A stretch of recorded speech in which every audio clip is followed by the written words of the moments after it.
What's going on, family? Live and direct on the air, live and direct on the air. Y'all know the brand. Freedom is a must. Freedom is definitely a must.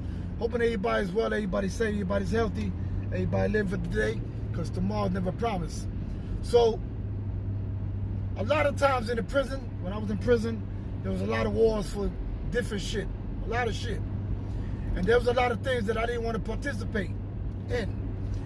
Whether others got mad and they called me whatever they wanted to call me, you know what I'm saying? And others understood. I'm grateful for the ones that understood why I didn't participate in certain riots and certain things that was going on in the prison. So I appreciate you guys. The ones that didn't understand, who gives a fuck, you know what I'm saying? You know, I gotta do what's right by me, you know what I'm saying? And I got to see the situation to make sure the situation is a real situation, a cause, not a B cause. You feel me? So, in a lot of these riots that I pulled back from was because a lot of dudes that was part of either my organization or somebody that I really knew that was people's but wasn't part of the organization had habits.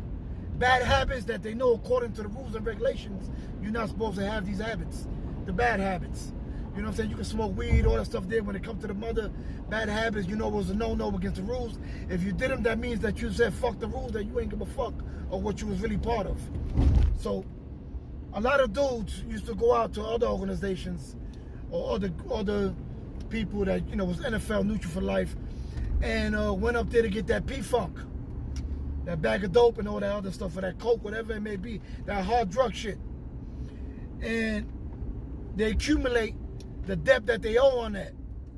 And then when it comes to the time when they don't want to pay that debt, they want to involve their brothers or their peoples to get into the situation because you didn't want to pay that debt that you owe, that you shouldn't have had anyway, because you shouldn't have been messing with that dope or them drugs, them hard drugs, you feel me? So, I didn't participate in a lot of them stuff there. When there was times that I heard about that there, I said, I'm not doing that.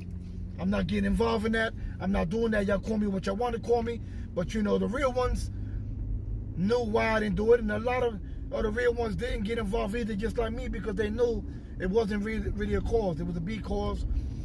And, you know, it was a situation where you shouldn't have been into anyway, man. You know what I'm saying? So, you know, that's why a lot of times I didn't participate in a lot of these riots, a lot of these beefs, you know, a lot of these situations, man, because there wasn't real situations for the real cause of what we represent, you know what I'm saying? So, you know, just letting you know, man, stay woke, man. Don't just jump, you know, out of the woodwork to do something if you know the motherfucker situation is not a real situation, man. You know what I mean? Y'all already know freedom is a must.